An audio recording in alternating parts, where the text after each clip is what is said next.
Baik, Assalamualaikum warahmatullahi wabarakatuh. Selamat malam teman-teman semuanya. Baiklah, di sini kita akan membahas mengenai mata ya. Jadi di sini kita mulai dari pembahasan anatomi mata terlebih dahulu. Jadi mata ini merupakan organ yang fotosensitif yang berkembang secara kompleks dan kalau kita analisis berdasarkan bentuknya, intensitas dan bagaimana refleksi pewarnaan cahayanya terhadap objek. Jadi ini bisa untuk sebagai organ untuk penglihatan. Dia berlokasi di area yang protektif yaitu di tulang kepala yaitu di cavum orbita. Kemudian terdiri dari jaringan lemak yang akan melindunginya. Kemudian diameternya itu kurang lebih sekitar 25 milimeter. Kemudian untuk mata ini memiliki tiga layar konsentrik. Yang pertama, outernya itu merupakan layar fibros yang kita kenal sebagai layar korneoskleral. Jadi ada skleranya dan ada korneanya. Ini merupakan tunika fibrosa. Kemudian yang di tengah itu ada layar vaskular atau tunika vaskular terdiri dari tiga, yaitu ada iris, badan siliar, dan ada koroid. Ini kita kenal juga sebagai uvea. Jadi iris, ada badan siliaris, dan ada koroid. Kemudian untuk layar paling dalam atau inner retinal layer itu terdiri dari dua, ada layer pigmented dan ada layer neural. Ini ya untuk lapisannya dari gambarnya. Nah, warna ini biru ini merupakan tunika. Maaf. Jadi warna biru ini merupakan tunika fibrosa. Kemudian yang warna pink ini merupakan tunika vaskular yang terdiri dari uvea. Uvea terdiri dari tiga komponen. Ada iris, ada badan siliaris, dan ada koroid. Kemudian yang warna coklat ini merupakan layer retinal yang paling inner sebagai yang paling dalam. Ada layer pigmented dan ada layer neural. Kemudian layer kita bahas dari yang paling luar, yaitu layer korneo skleral, yang berarti di depannya itu ada kornea, kemudian di belakangnya ada sklera. Jadi dikenal sebagai korneoskleral. Ini merupakan kapsul yang fibroelastik yang mendukung mata. Dia terdiri dari dua. Kalau kornea itu bagian depan, ia hanya membentuk untuk 1/6 bagian anterior mata. Sedangkan sklera itu sebagai bagian posteriornya. Jadi ini hanya 1/6. Nah, sisanya inilah yang 5/6, yaitu sklera. Kemudian terdapat corneoskleral junction. Ini junctionnya itu disebut sebagai limbus. Kemudian dari limbus itu dilindungi oleh konjungtiva yang mana itu sebagai refleksi untuk kelopak mata. Kemudian untuk kornea, kornea ini tidak berwarna, ia transparan dan dia avaskular. Ia hanya 0,5 milimeter untuk ketebalannya yang pada bagian tengah dan 1 milimeter di bagian perifer. Jadi yang bagian tengah itu lebih lebih tipis karena hanya 0,5, sedangkan bagian perifer ia 1 mili. Terdiri dari 5 layer, yaitu ada epitel, ini yang paling luar dari epitel. Kemudian ada Bowman, kemudian ada stroma atau dikenal juga sebagai substantia propria. Kemudian ada descens membran atau posterior basement membran dan ada endotel. Gampangnya yaitu dikenal sebagai A, B, C, D, E. A itu adalah epithelium, epithelium. B adalah Bowman, C adalah stromal, D descent, dan E adalah endotel. Ya. Kemudian yang pertama, epitel kornea.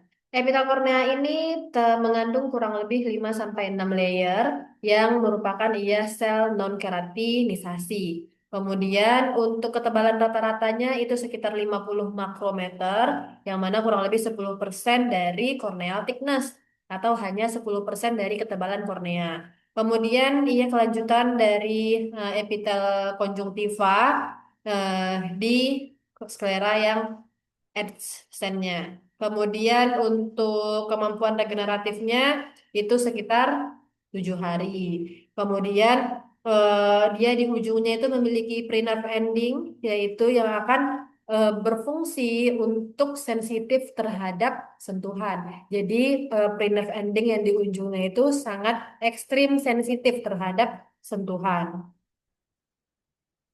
Kemudian untuk yang B, Bowman membran atau anterior anterior basement membran, ini merupakan layer yang homogen, yang mana ia terdiri dari corneal epitel. Kurang lebih ketebalannya itu 8 sampai 12 mili makro milimeter, mikromilimeter, dan ia terbentang dari kornea epitel sampai dengan underlying corneal stroma dan berakhir di limbus. Fungsinya ini berkontribusi untuk stabilitas dan kekuatan dari kornea, kemudian membantu untuk memproteksi melawan infeksi dan juga yang mendasari dari stromanya. Kemudian ia tidak mempunyai kemampuan untuk melakukan regenerasi. Apa hubungannya ini nanti ini untuk menentukan bagaimana pasien-pasien dengan ulkus kornea itu bisa membaik karena ternyata untuk Bowman's membran ia tidak memiliki kemampuan untuk regenerasi. Sedangkan yang epitel tadi punya kemampuan regenerasi selama 7 hari. Kemudian lanjut yang C, yaitu corneal stroma atau substansia propria. Ini terdiri dari 90% untuk ketebalan kornea, untuk ketebalan kornea kita, 90%-nya diisi oleh corneal stroma. Kemudian terdiri dari kurang lebih 60 lamela yang tipis. Kemudian setiap lamela itu memiliki bandal yang paralel, yaitu serabut kolagen, kurang lebih itu di setiap sisi kanannya. Kemudian ia memiliki keratosit dan terdapat ada serat elastik yang tipis. Kemudian untuk substansia yang di sekelilingnya itu memiliki glikosaminoglikan, glikosaminoglikan yang cukup banyak. Kemudian terdapat ada keratan sulfat dan terdapat chondroitin sulfat yang membantu untuk menjaga kolagen, fibrilles kolagennya, ruang antar fibrilles kolagen. Jadi ini CF itu adalah kolagen fibrils. Kemudian lanjut yang D. Yang D ini merupakan membran descens. Membran descens atau dikenal juga sebagai membran basement posterior. Ini memiliki sebagai basal lamina untuk sel endotel korneanya terdiri dari interwoven muswok. Oke, Fahriza sudah berjoin. Kita lanjut ya. Kemudian untuk yang desen membran ini, ia memiliki ketebalan kurang lebih sebanyak 10 mikrometer.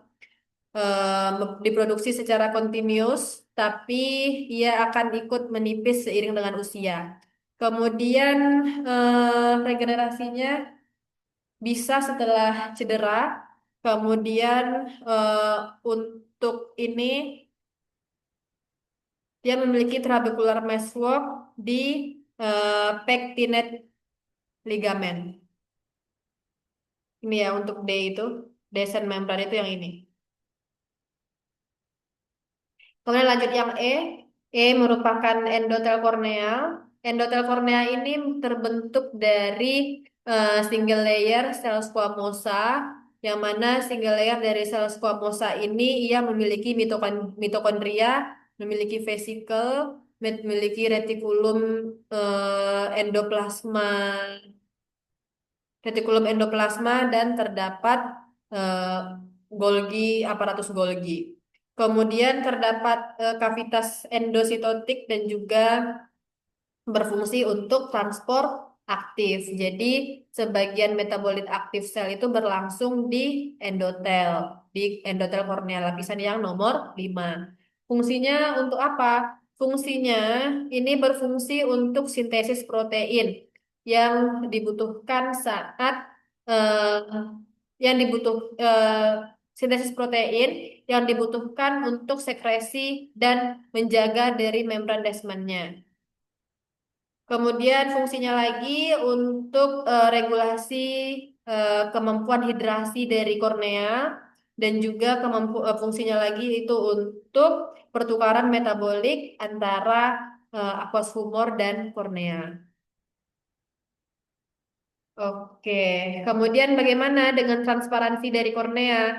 Yang pertama, kornea itu merupakan terdiri dari tersusun oleh serat kolagen secara reguler dan paralel.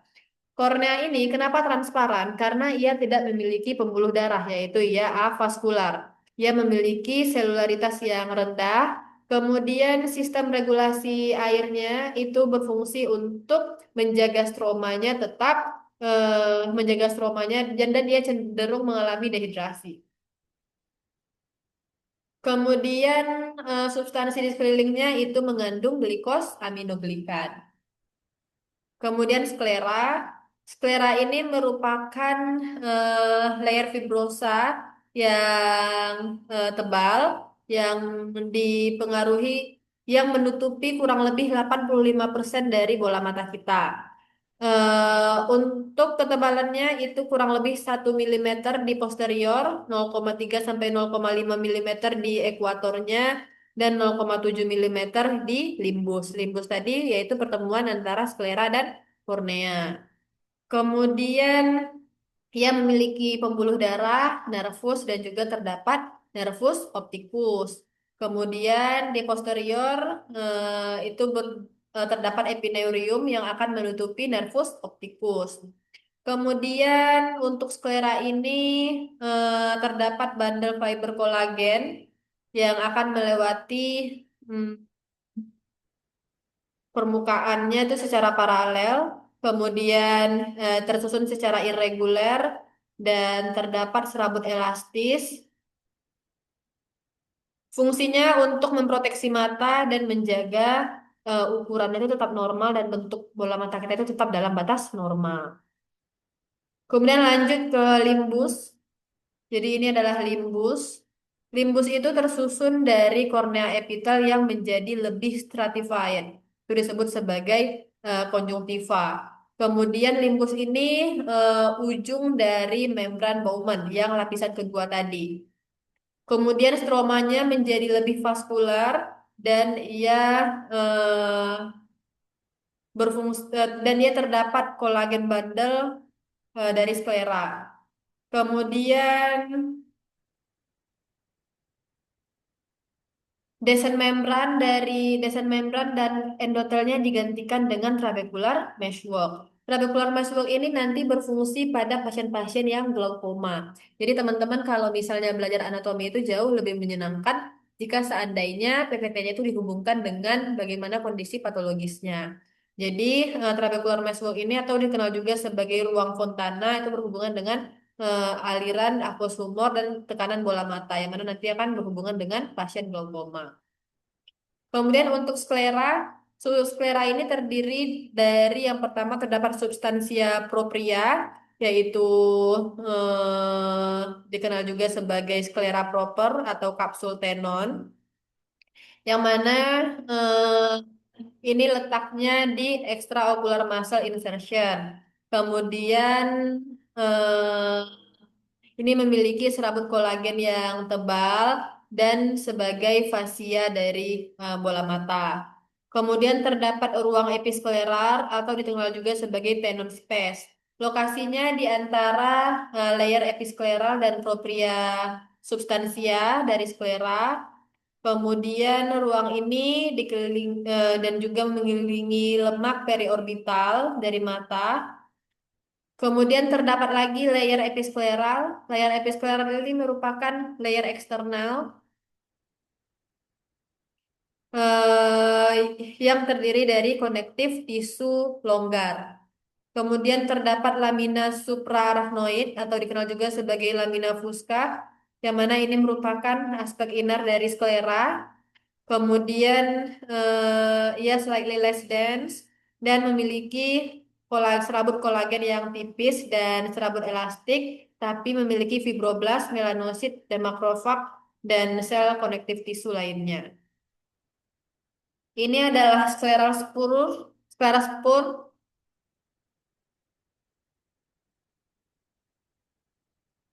di permukaan sklera di limbus. Ini ya, pilar spur itu. Kemudian terdapat lamina cribrosa. Ini dia, lamina cribrosa merupakan layer yang sangat tipis. eh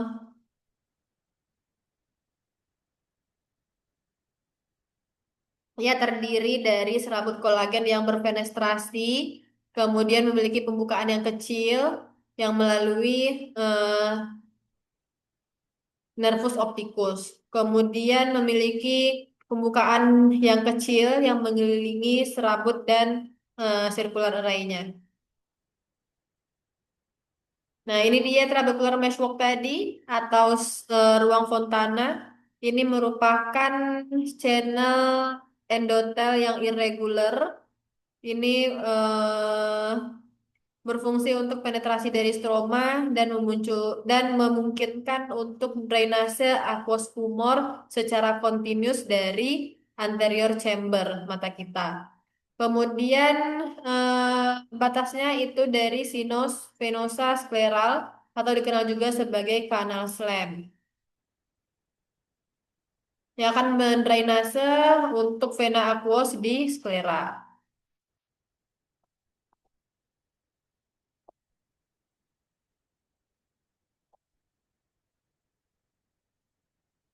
Kemudian ini adalah ligamen pectinata. Ligamen pectinata ini terdiri dari jaringan konektif, memiliki kurvatura di anterior dari scleral spur tadi. Kemudian lokasinya di antara anterior chamber dan canal slam. Kemudian di antara serabutnya itu ditemukan ruang Fontana. Kemudian UVA atau vascular cord, UVA terdiri dari tiga, yaitu mulai dari iris, badan siliaris, dan koroid. Jadi ini merupakan UVA. Yang pertama iris. Iris merupakan bagian yang paling anterior dari vascular cord atau dari UVA tadi. Bentuknya seperti diagram yang kontraktil di depan dari lensa. Ini ya iris itu ya. Di depan dari lensa, lensa itu ini. Jadi dia di depan lensa. Kemudian dia terbentuk dari border anterior untuk terhadap body ciliaris. Kemudian fungsi dari iris ini untuk mengontrol jumlah cahaya yang masuk ke mata dan untuk kedalaman penglihatan kita. Kemudian untuk pembukaan iris atau central opening dari iris ini dikenal sebagai namanya adalah pupil. Ini merupakan untuk permukaan anteriornya terekspos terhadap aqueous humor di anterior chamber, bentuknya irregular, kemudian discontinue dan memiliki melanosit dan fibroblast dengan interdigitating processus.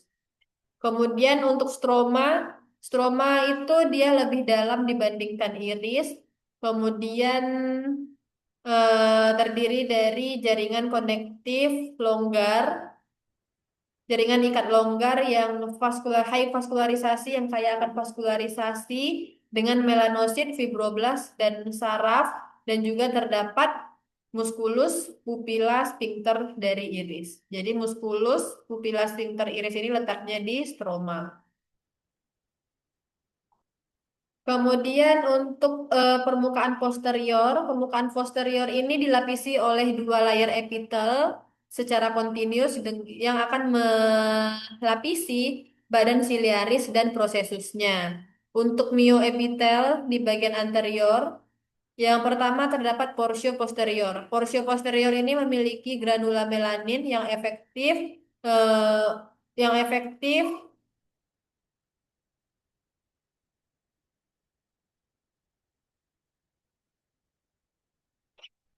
Kemudian untuk porsio bagian anterior ini memiliki elemen yang kontraktil, yang meluas secara radial dan kolektif, yang berfungsi untuk muscle dilator pupil. Ini untuk epitel posterior pigmentnya, yang mana ia merupakan sel yang highly pigmented, kemudian terdapat basal lamina di permukaan selnya di posterior, di chamber posterior dari mata kita. Ini fungsinya untuk memblok semua cahaya yang masuk ke mata kecuali yang melewati pupil. Jadi kenapa bisa cahaya itu cuma bisa lewat pupil? Karena di epitel posterior itu memiliki kemampuan untuk ngeblok cahaya. Jadi cahaya itu hanya bisa masuk memang lewat pupil, yaitu pembukaan yang terdapat di bagian tengah dari iris tadi. Kemudian warna mata. Warna mata itu ditentukan oleh jumlah melanosit yang terkandung dalam stroma. Kalau misalnya melanositnya sedikit di stroma, maka warnanya akan menjadi biru. Jadi itu sebagai refleksi cahaya dari pigmen yang ada di bagian posterior dari pigmen epitelnya. Kemudian jika semakin banyak jumlah pigmen yang terdapat dalam stroma, maka warnanya itu bisa berubah dari biru, kemudian bisa berubah menjadi biru kehijauan, kemudian bisa berubah menjadi abu-abu seperti ini, kemudian baru bisa berubah menjadi brown atau warna coklat jika seandainya jumlah pigmen dalam stromanya semakin banyak. Nah, pada individu dengan albinisme atau gangguan pembentukan melanosit, maka itu hampir tidak ada pigmen. Kalau tidak ada pigmen sama sekali, maka warnanya akan pink karena itu sebagai refleksi dari cahaya dan juga pembuluh darah yang terdapat di stroma. Kemudian otot polos yang terdapat di iris. Yang pertama terdapat otot pupil dilator dan terdapat otot pupil sphincter. Kalau otot pupil dilator, ia merupakan eh, lembaran yang tipis. Lokasinya itu di iris posterior, diinervasi oleh nervus simpatis dari superior cervical ganglion. Fungsinya untuk meningkatkan ukuran dari pupil yang berespon terhadap cahaya yang nantinya akan memberikan respon midriasis. Kemudian kalau otot pupil sphincter ini merupakan otot sel otot polos yang sirkuler. Lokasinya di stroma dekat dengan tepi pupil terhadap iris. Yang mempersarafinya adalah nervus parasimpatis yang dibawa oleh nervus cranialis ketiga. Fungsinya untuk mengurangi ukuran pupil terhadap respon terhadap cahaya yang terang sehingga pupil menjadi miosis.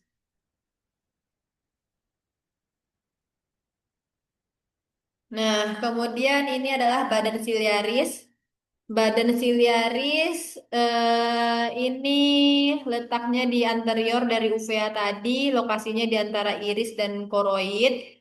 Kemudian ia sepanjang 6 mm dari dasar iris ke posterolateral terhadap pora serata.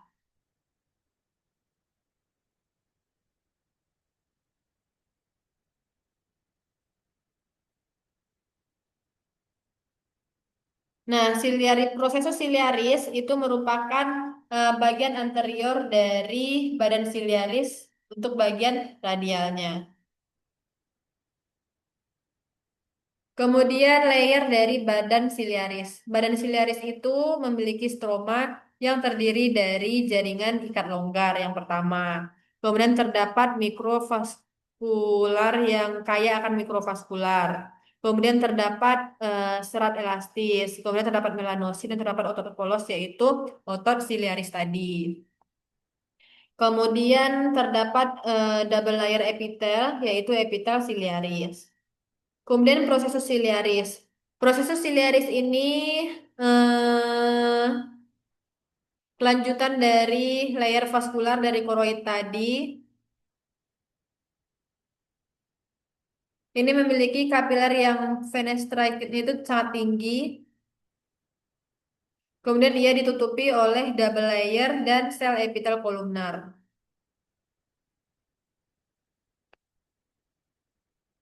Kemudian epitel siliaris.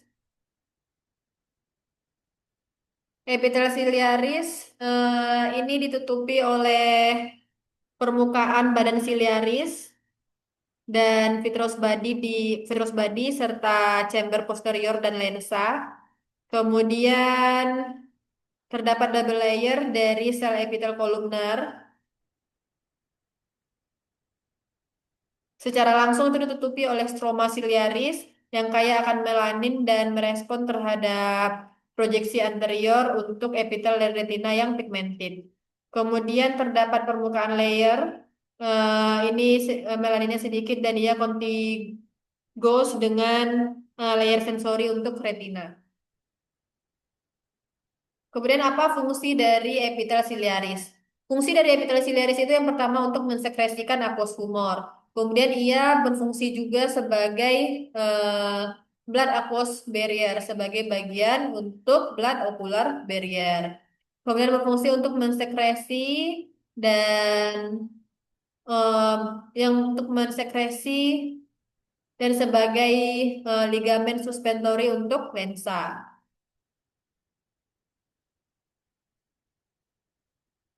Ini merupakan muscle ciliaris atau otot siliaris. Asalnya dari originnya itu dari scleral spur.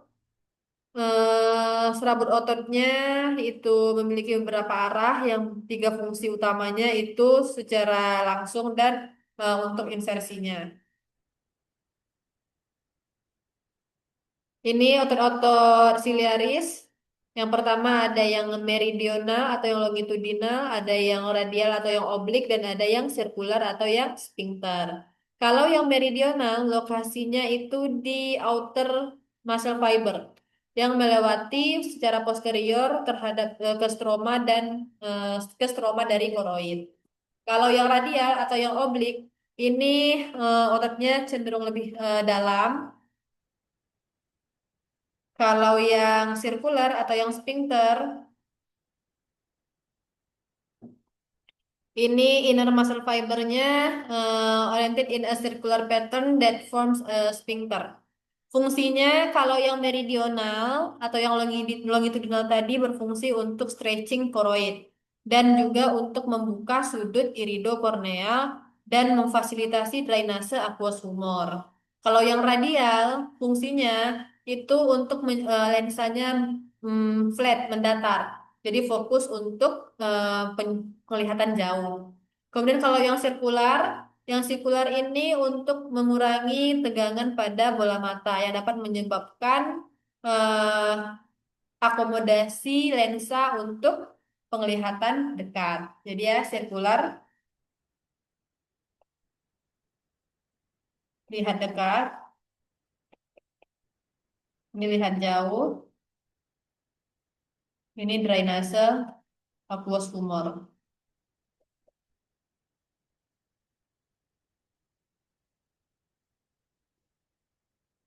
Lanjut ke koroid. Koroid ini merupakan tunika vaskular yang highly vaskular di posterior, membentuk 2/3 dari mata. Ketebalannya itu 0,25 mm di posterior dan 0,1 mm di anterior. Dia terbentang antara sklera dan retina. Fungsinya untuk menyerap refleksi cahaya dan meminimalisir glare. Kemudian layer koroid ini yang pertama yang paling luar adalah epikoroid atau suprachoroid layer. Ini merupakan jaringan ikat yang tipis. Terdapat melanosit, kolagen, dan serat elastik. Kemudian terdapat fibroblast, makrofag, limfosit, sel plasma, dan sel emas. Kemudian untuk channel limpatiknya itu ruang limfa epikoroid memiliki pembuluh silari posterior yang pendek dan panjang dan sarafnya itu terdapat di depan mata. Ini yang kedua terdapat vascular layer. Yang pertama itu ada layer choriovascular, merupakan outer layernya.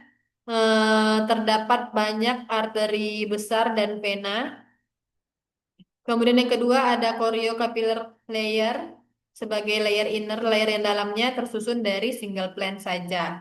Ia memiliki kapiller yang memiliki fenestrated, fungsinya untuk nutrien dan untuk memberikan pasokan nutrien pada sel-sel di retina. Kemudian untuk yang ketiga itu terdapat lamina vitrea atau terdapat branch membran. Ketebalannya 1 sampai 4 milimeter mikrometer, terbentang dari choriocapillaire layer dan epitel pigmented dari retina. Ya tipis, transparan, dan membrannya semi-permeabel, terdiri dari lamina basalis untuk sel endotel dari layer choriocapillaire. Kemudian memiliki serabut kolagen, serabut elastik, serabut kolagen lagi, dan terdapat eh, lamina basalis dari sel epitel retina.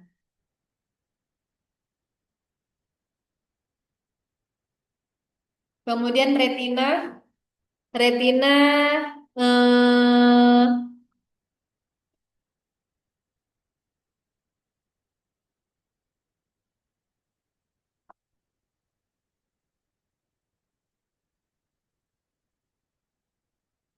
kemudian retina ini memiliki 10 layer yang terbentuk dari inner dan outer layer untuk cup opticus, yang mana dua layer utamanya itu adalah RPE atau retinal pigmented epitel, dan yang kedua terdapat retina proper. Kita bahas yang pertama, ada retina pigmented epitel. Ini merupakan layer yang terluarnya, ia terdiri dari sel kuboidal yang single atau sel kolumnar. Luasnya 14 mikrometer dan ketinggiannya itu 10 sampai 14 mikrometer. Lebih tinggi dibandingkan fovea dan area yang sekitarnya dan memiliki warna yang lebih gelap dibanding area yang sekitarnya.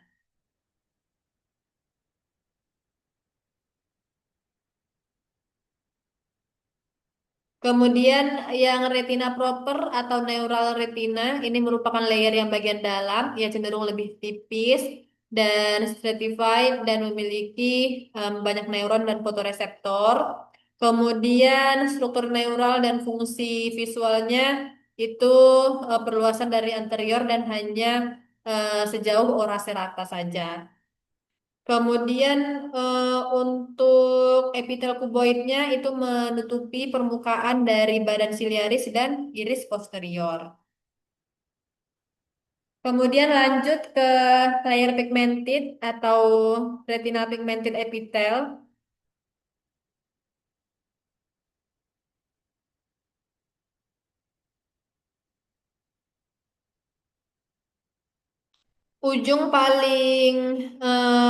Ujung selnya ini memiliki melanin, terdapat fagosit vakuola, terdapat lisosom, terdapat peroksisom, dan terdapat retikulum endoplasma.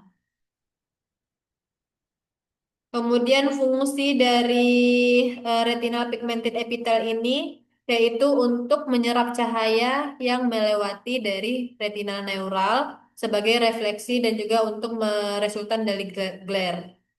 Kemudian untuk menyediakan dari barrier blood retina, kemudian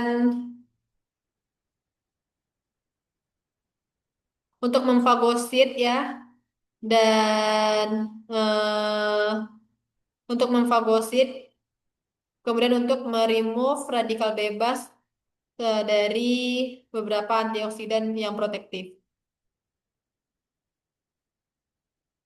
Ini neural retina terbagi menjadi dua bagian, tergantung berdasarkan fungsinya. Yang pertama terdapat yang regio non fotosensitif atau non visual. Non visual yang ini,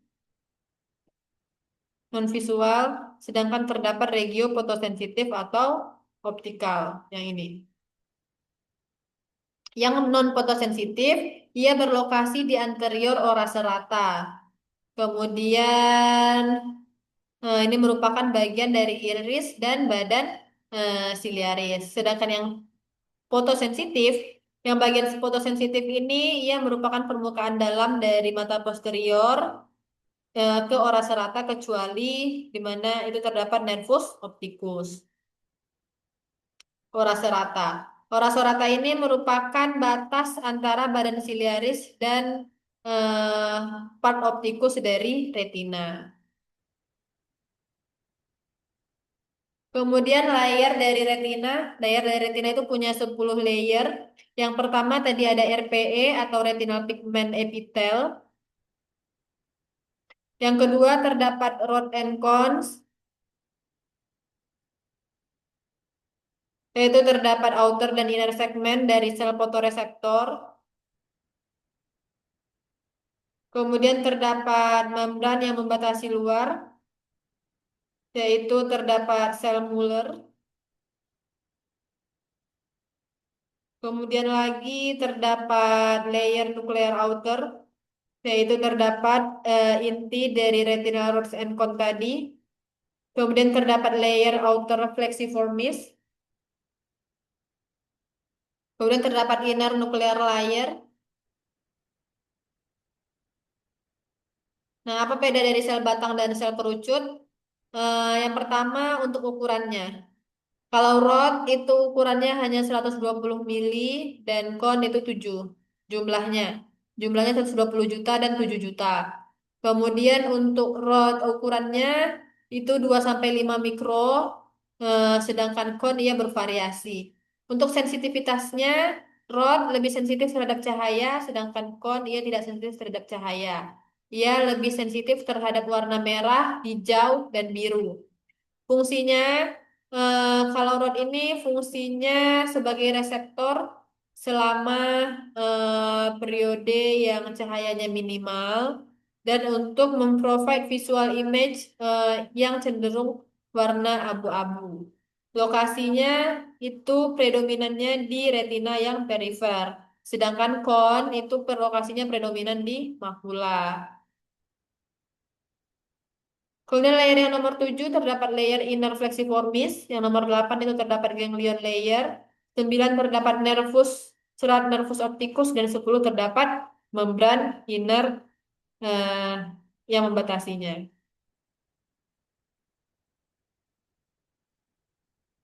Kemudian untuk fovea centralis ini berlokasi sekitar 2,5 mili dari lateral diskus opticus, diameternya sekitar 1,5 mili, hanya kon saja dan retinal pigmented epithel sel yang ada di sana.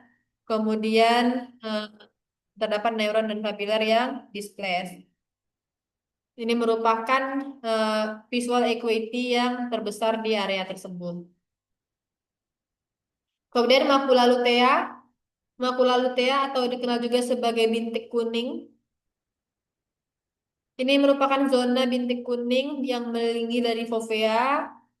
Banyak karotenoid yang kaya akan karotenoid yang berfungsi sebagai antioksidan dan berfungsi sebagai antioksidan yang berfungsi untuk memproteksi sel kon tadi terhadap fovea. Diameternya sekitar 5,5 mili. Kemudian diskus opticus atau optik papila atau dikenal juga sebagai blind spot. Ini merupakan area posterior dari retina di mana terdapat eh, serat nervus yang meninggalkan retina. Kemudian terdapat blind spot karena di sana fotoreseptor selnya dan all conducting neuronnya mengalami devoid. Kemudian terdapat lagi ada nervus opticus excavatio. Ini ya, excavatio itu kayak penurunan gitu, itu adalah excavatio. Kemudian apalagi yang terdapat di bola mata kita? Terdapat ada aqueous humor, terdapat lensa, dan terdapat badan vitreous. Yang pertama aqueous humor. Aqueous humor ini secara ion dia memiliki komposisi yang sama dengan plasma, yaitu kurang dari 0,1% protein di compare dengan 7% protein di plasma.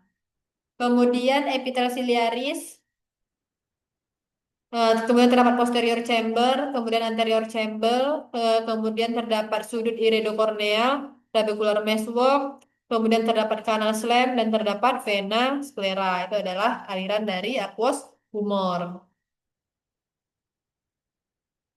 Kemudian lensa kristalin ini merupakan lensa yang transparan, avaskular dan strukturnya biconvex.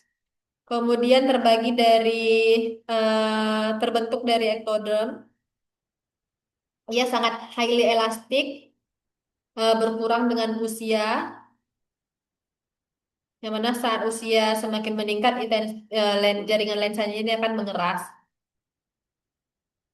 Fungsinya untuk memfokuskan cahaya ke retina.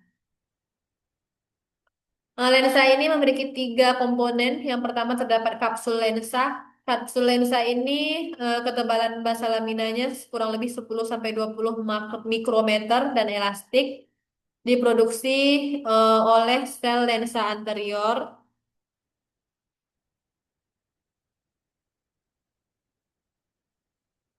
Kemudian terdapat epitel subkapsular.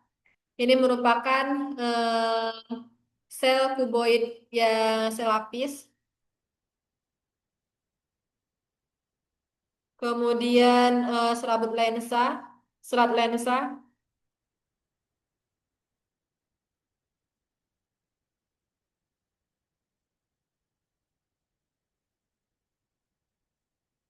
diisi oleh protein yang kristalin. Makanya disebut sebagai lensa kristalin karena ia memiliki protein kristalin.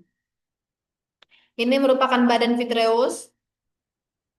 Badan vitreous ini kayak strukturnya itu kayak jelly, ia transparan dan diisi oleh vitreous yang mengisi vitreous chamber.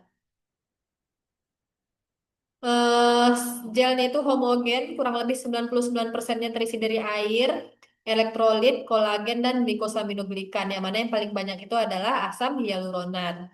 Kemudian hialositnya sedikit, eh, berfungsi untuk sintesis kolagen fibril dan glikosaminoglikan.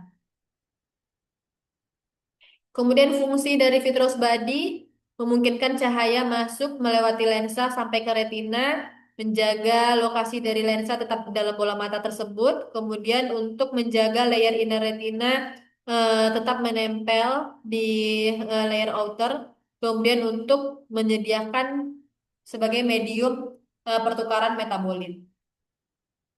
Kemudian ini adalah kanal hyaloid atau dikenal juga sebagai kanal Clockwedge. Ini tidak selalu visible, tidak selalu terlihat, ya, tidak selalu terlihat.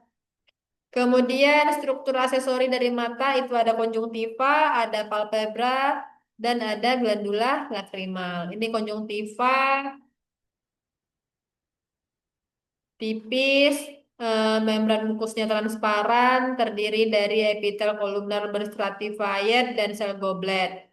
Kemudian sel goblet ini fungsinya untuk sekresi air mata, terdiri dari konjungtiva bulbar dan konjungtiva palpebral. Konjungtiva bulbar itu di permukaan anterior dari bola mata sampai ke lateral dari kornea. Kalau konjungtiva palpebral, ia menutupi permukaan dalam dari kelopak mata. Kemudian ini adalah palpebral atau kelopak mata. Ini menutupi secara eksternal, ditutupi oleh kulit, dan secara internal oleh konjungtiva. Fungsinya untuk protektif permukaan anterior mata.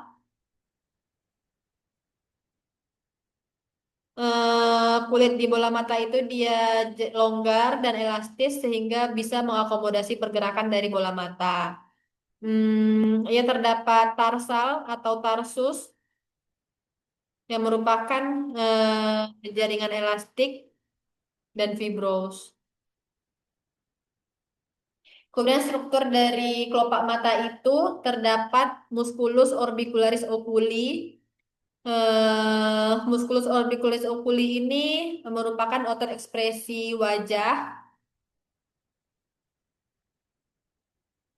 Kemudian terdapat serat tendon untuk otot superior palpebral levator.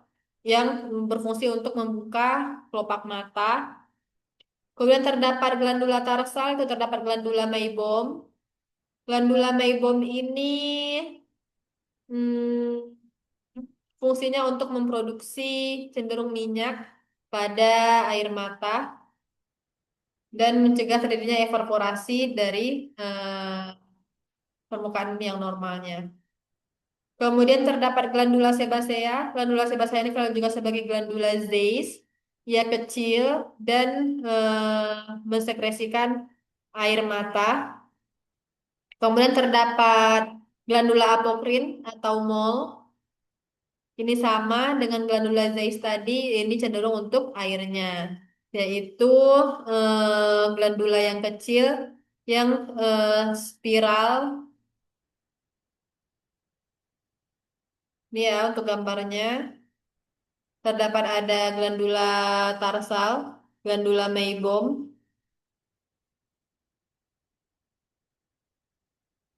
Zeiss dan mol.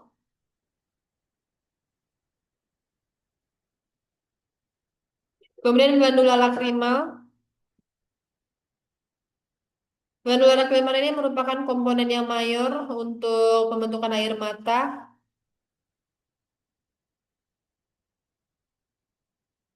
Sel-sel mioepitel yang berlokasi di bawah sel epitel dalam lamina basalis. Kemudian air mata itu melakukan drainase dari mata, kemudian melalui pungtat dari lakrima, kemudian ke kanalikulus lakrima, kemudian ke saccus lakrima, ke ductus nasolacrimal, dan berakhir di meatus inferior. Bagaimana korelasi klinisnya? Jadi kalau mengalami refraktif error itu pasien akan mengalami astigmatismus. Kemudian bisa mengalami hiperopia, kemudian bisa miopia, rabun dekat atau rabun jauh. Kemudian presbiopia, presbiopia ini meningkat seiring dengan usia setelah dekade keempat atau setelah 40 tahun. Yang mana lensanya itu secara gradual atau secara bertahap kehilangan kemampuan elastisitasnya dan kemampuannya untuk melakukan akomodasi. Kemudian untuk katarak, katarak ini merupakan hilangnya transparansi dari kapsul lensa. Bisa disebabkan karena protein yang cross-link atau karena perubahan secara konformasional berhubungan dengan usia, penyakit, kemudian kondisi metabolik, trauma, atau paparan terhadap agen-agen tertentu seperti UV. Kemudian bagaimana dengan glaukoma? Glaukoma ini disebabkan karena kondisi peningkatan tekanan intraokuler. Bisa disebabkan karena sekresi aqueous humor itu terlalu berlebihan atau terjadi gangguan drainase aqueous humor dari chamber anterior. Bagaimana dengan retinal detachment? Retinal detachment ini merupakan eh,